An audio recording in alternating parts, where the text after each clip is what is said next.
Hi, I'm Jay Goldman. Thanks for tuning in to the Butterscotch.com tutorial series on the BlackBerry Torch 9800 slider phone and the BlackBerry OS 6.0. One of the first things you'll notice about this new phone is that it has no obvious keyboard, which is a bit of a departure from RIM, other than the Storm and Storm 2.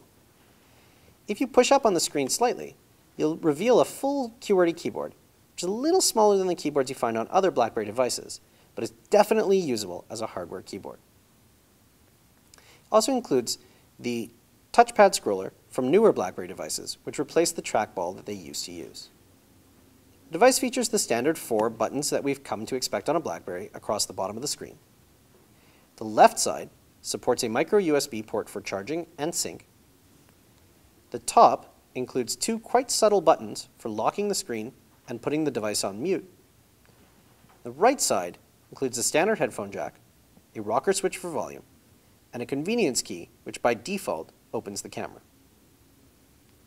This is the first device to run the new BlackBerry OS 6.0, which has been written entirely with touch in mind.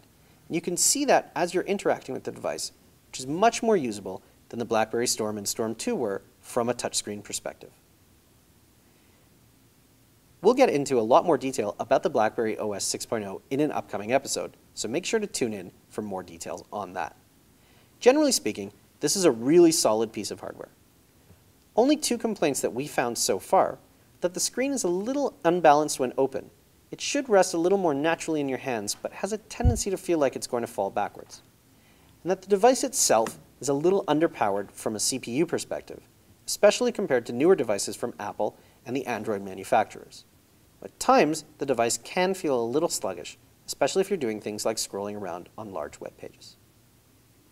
It's definitely light years ahead of where they were in terms of touchscreen on previous touch devices, as well as in terms of things like the browser, which is where the name Torch actually comes from.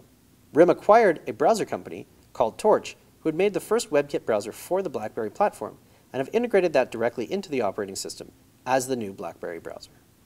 Overall, this is a very solid BlackBerry device, and a great upgrade if you're an existing BlackBerry user.